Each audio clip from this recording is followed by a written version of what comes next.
네, 혜라님. 안철수 대선 경선 후보가요, 지난 대선 윤석열 전 대통령과 후보 단일화를 한 데에 대해 깊이 반성하고 사죄한다면서 윤석열 정권의 탄생에 일조한 정치인으로서의 사과의 말을 전했습니다. 안 후보는 그 당시 후보 단일화를 한 이유에 대해서 자신은 오로지 범죄 혐의자 이재명만큼은 막아야 한다는 책임감 뿐이었다면서요. 이번 대선에도 이재명만 막을 수 있다면 자신은 뻐꾸기라도 기꺼이 하겠다면서 자신의 포부를 밝혔습니다. 이에 대해 혜라님 어떻게 생각하시나요? 안철수 후보는 국민한테 사과할 게 아니라 본인한테 사과해야 돼요. 사람은 남한테 잘하려면 일단 자기 자신을 인정하고 자기가 충실해야 돼. 자기 마음에. 그렇지 않으면 남한테도 보답을 할 수가 없어요. 안철수 의원한테 거는 기대 컸었어요. 처음에 나왔을 때. 근데 왜 이 지경이 됐어? 지금 아무도 기대 안 해. 지지율도 굉장히 낮아졌고, 옛날에 안철수 후보 처음 나왔을 때 뭐 지금의 뭐 한동훈, 이재명, 뭐 윤석열 뭐 그 사람의 훨씬 몇 배의 지지를 얻었잖아. 이미지도 굉장히 좋았죠. 굉장히 좋고 대통령 할 거야 막 이랬잖아. 근데 못한 이유가 뭐예요? 자기 속에, 무의식 속에 있는 자기 마음 인정 안 해서. 본인은 지금 이재명 대표 당선 안 되게 하려고 양보한다고. 네네. 뻐꾸기 돼도 좋다고 하는데, 윤석열 대통령 때도 이재명 안 되게 하려고 양보했다고 하는데, 그럼 문재인 대통령 때는 왜 그때는 양보해서 왜 졌고, 그 박원순 시장 때는 왜 양보했나요? 날마다 인생이 양보야. 맨날 자기 자신을 2인자로 만들어. 철수는 되게 대통령도 하고 싶고 내가 1등 하고 싶은데 안 돼. 착하게 살아야지. 양보해. 항상 이러는 거예요. 이게 참 무서운 애고죠. 무의식 속에 엄마가 날마다 착해야 된다고 하면서 양보하라고 그랬고, 2인자관념이 생긴 거예요. 거기다가 아버지 먼저. 남자로도 아버지에게 졌죠. 진 열등이. 그러니까 머리에 어떤 해석은 다 필요 없어. 그거 다 가짜예요. 왜 내가 해서 이기면 안 돼? 이재명을? 그렇잖아. 문재인 대통령과는 내가 하면 안 되냐고. 내가 안 하잖아요. 그래서 안철수, 또 철수, 간철수. 다시 철수 또 하는 거죠, 요번에. 그래서 뭐 대통령 자리고 아무리 위대하고 대단한 자리도 그 마음만 자라기 어떻게 쓰느냐. 그리고 부모가 정치인이나 이런 사람들을 키울 때 승부사 기질이 있도록 키우고 인정을 많이 해주고 이래야 되는데, 안철수 후보 같은 경우는 그래서 내가 정치인 DNA가 없다고 학자라고 한 거예요. 학자를 해서 이렇게 양보도 하고 이렇게 선하게 살면 맞아. 근데 정치는 검투사 본능이 있어야 돼요. 죽어도 이겨야 돼. 내가 할 거야. 이렇게 돼야 돼요. 근데 이 사람은 양보해. 그러니까 양보하니까 어떻게 제대로 된 자기의 권리를 찾지 못하는 거죠. 네. 정치인은 이기고 지도자 되고 뭐 당선되고 표 얻고, 이게 그 사람의 가장 큰 미덕인데, 미덕을 실천한다고 2인자 하다가 정치인으로서는 미덕이 있지 않죠. 정치인 DNA가 이럴 때 없다고 하는 거예요.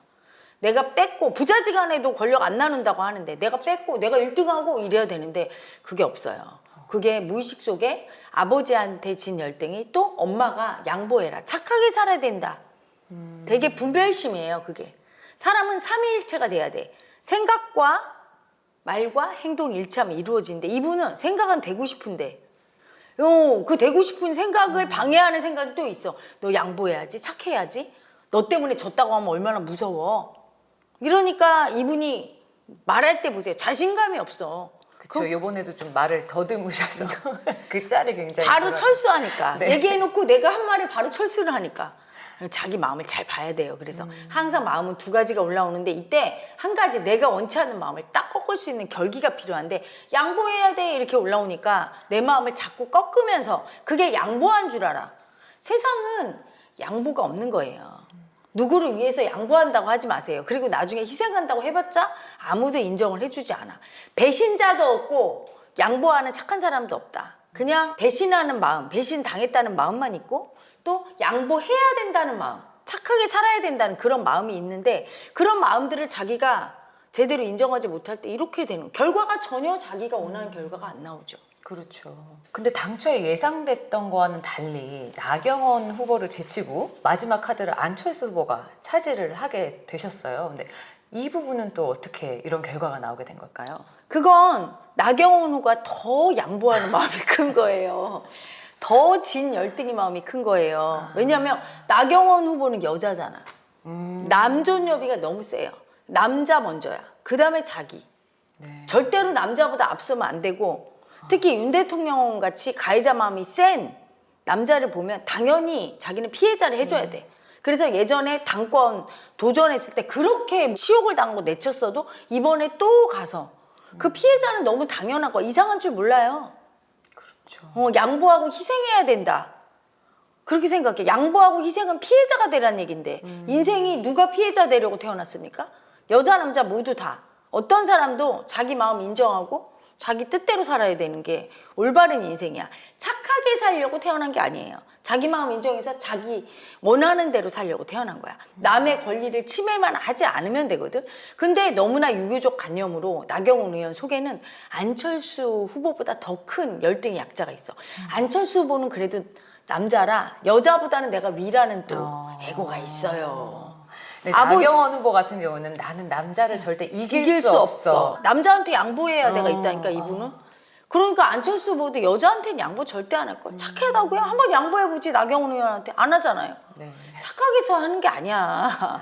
내가 이인자 관념이 있고 양보해야 된다고 하면서 진 열등이가 하는 거죠. 그래서 나경원 후보 같은 경우는 정치인 DNA도 없는 데다가 여자라서 남자한테 양보해야 된다는 관념도 되게 세고 그렇기 때문에 정치를 사실은 소질이 없고 그 정치인 나경원을 보는 많은 사람들이 별로 아름답지 않아요. 저는 개인적으로 뭐 나경원 후보 많이 깠어. 쇼츠에서. 네, 그죠? 되게 그건 뭐냐면 안 어울리는 옷을 입어. 이분도 그냥 대학 교수나 얌전하고 남편 수발 들면서 그냥 조신한 여자가 할 수 있는 일 이런 걸 해야지. 이렇게 검투장으로 나오는 여성 정치인은 세야 돼요. 남자고 뭐고 다 쳐 죽여야 돼. 내 앞에 있는 거 내가 1등 해야 되는데 그거 하러 나온 거거든. 근데 뭐 양보하고 남존여비로 나는 남자보다 못한 여자 그래서 다 순종하고 이런 무슨 매력이 있어요. 안 찍지. 그렇죠. 그래서 이거는 진 게 아니라 너무나 당연한 거야. 이 결과가. 그래서 지금 나온 네 사람 내가 예측한 대로 됐어요. 네. 홍준표, 김문수, 한동훈, 안철수. 제가 지난번에 예측을 했거든요. 요 네 분 될 거라고. 나경원은 당연히 내 여자잖아. 그 여자 마음 때문에 나한테 맨날 욕먹고 있는 거야. 이겨 먹어야지 남자를. 나도 여자인데 그치? 그렇죠. 근데 여자 정치인들이 남자한테 지는 거 보면 확 죽여버리고 싶어. 그럼 못 털어나가. 싸워서 이겨야지. 여성 상위 시대 아닙니까 요새가? 이 4명 남았는데 이 4명이 참 관념이 재밌어요. 누구야? 지금 그 안철수 후보는 2인자 관념. 아버지한테 지고 자기는 양보해야 돼. 이것 때문에 맨날 네, 2등만 인자. 하고. 네. 김문수 후보는 그 고집.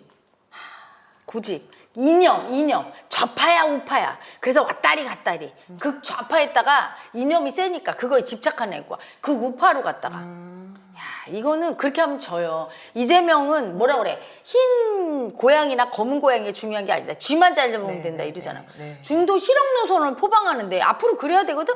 근데 철지나 이념 그걸 하고 있어. 아니 내가 공산주의자라고 하는 사람도 포용해야 돼. 민주주의는 그런 거야. 공산주의는 민주주의를 포용하지 못하지만 진정한 민주주의는 공산주의조차도 포용해요. 그리고 어떤 종교도 다 자유롭게. 자유가 민주주의거든. 근데 무슨 나는 좌파야 우파야 고집 부리고 있어요.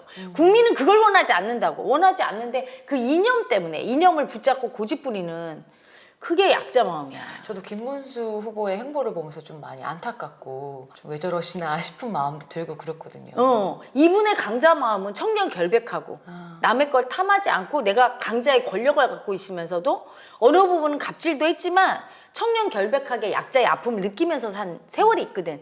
그게 강점이에요. 그리고 강직하고 올곧게 거짓말 안 해.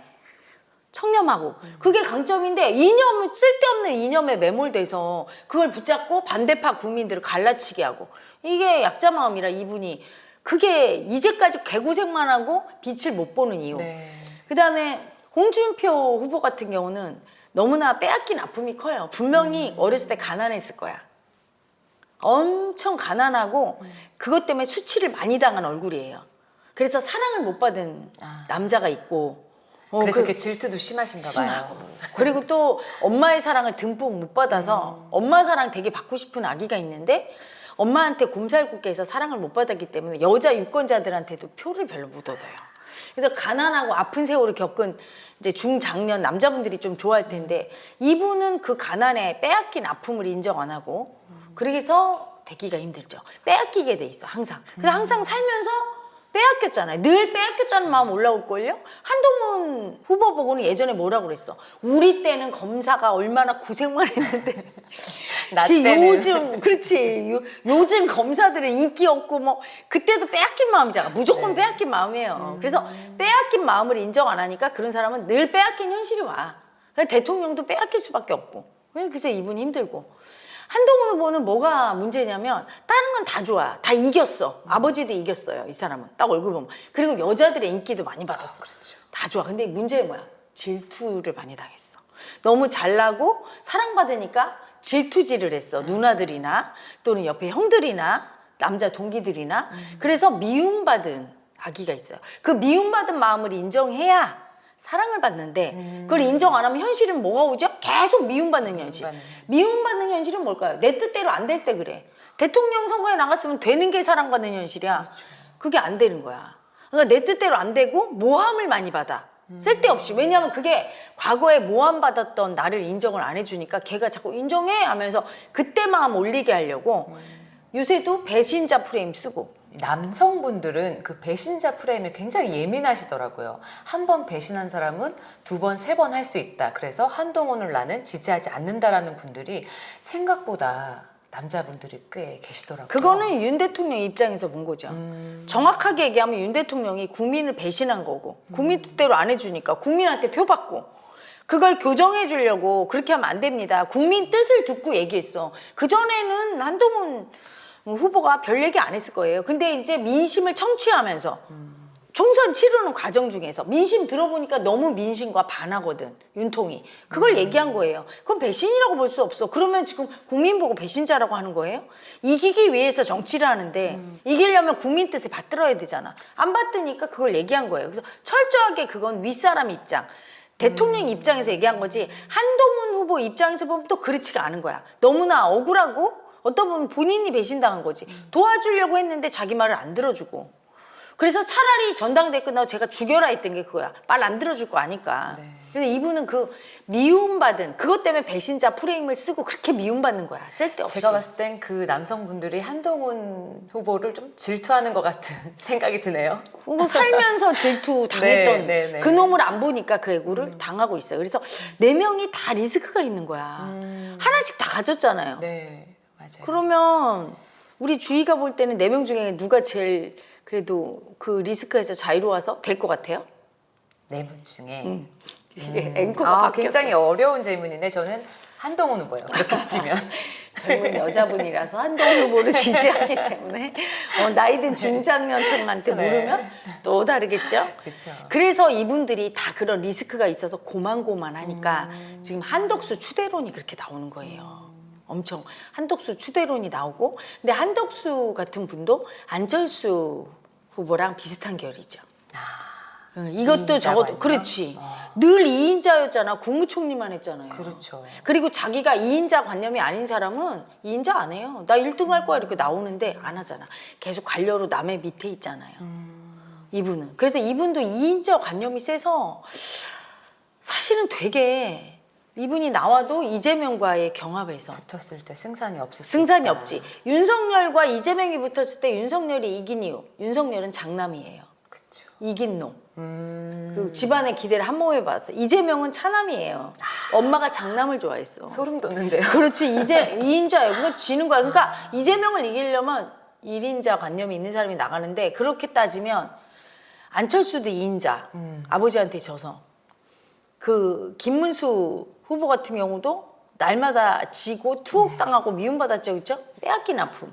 그 다음에 홍준표와 한동훈인데 홍준표 후보가 더 빼앗긴 아픔이 크죠. 그러니까 제일 유명한 건 한동훈이죠. 그렇죠. 한동훈 후보가 가능성이 있는데 한동훈 후보가 뭘 인정해야 되느냐. 미움받은, 질투받은 자기. 그래서 미움받을까 봐 두려운 약자로 자기가 엄청 두려워하고 있는 그 마음을 한번 보고 인정을 해줘야 돼요. 미움받은 자기를 인정을 안 하고 상대가 날 미워하는 걸 아닌 척하면서 쿨하게 자꾸 고집 부리고 있어요. 마음을 인정 안 하면 절대 강자가 될 수 없으니까 자기 약자 마음을 좀 인정하면 이분이 제일 가능성이 크고 네. 한덕수 총리 권한대행도 뭐가 승산이 없냐면 계속 2인자 했던 관념이 그걸 뛰어넘어서 남의 밑에 안 있어야 되는데 윤 대통령 밑에서 윤 대통령을 못 꺾었던 사람이라 윤 대통령을 이겨먹고 한번 꺾었으면 비상계엄이라도 딱 내려 꽂아서 꺾었으면 이분이 훨씬 가능성이 있는데 그게 안타깝죠. 근데 막판에 한번 꺾긴 했어. 절대로 그 국회에서 넘어온 비상계엄 해제라는 거 안 하려고 하는 걸 해제시켰잖아요. 네, 네. 그거 한 번은 꺾었는데 좀 더 세게 한번 꺾어줬어야 돼요. 이긴 놈이라야 국민이 뽑거든. 한동훈도 그때 전당대회 끝나고 이겨 먹었어야 되는데. 네. 그래서 제일 유망한 거는 한동훈, 이 한덕수. 두 사람이 제일 관념적으로 유망하고 지금 김문수 후보는 참 안타까워요. 점점 에너지가 작아지는 것 작아지고 같아요. 있죠. 자기가 약자 행보하니까 이렇게 처음에 등단할 때는 이게 세겠지 하고 자기를 얘기하라고 했더니 왜 자꾸 이념을 얘기해? 인간 김문수를 얘기해야지 김문수 에너지가 세지는데 왜 자꾸 뭐 이념 좌파 우파 뭐 문재인까지 나오고 뭐 이재명 윤석열 왜 딴 데 얘기합니까? 후보들은 그걸 등신이라고 하는 거야. 내 얘기를 하세요. 내가 대통령이 될 거야. 이래야 되는 거지. 왜 딴 데를 쳐다봐? 그게 실패죠. 자, 흥미진진합니다. 네, 그렇네요. 내일 다시 연이어서 어떻게 해야 이기는가 하겠습니다.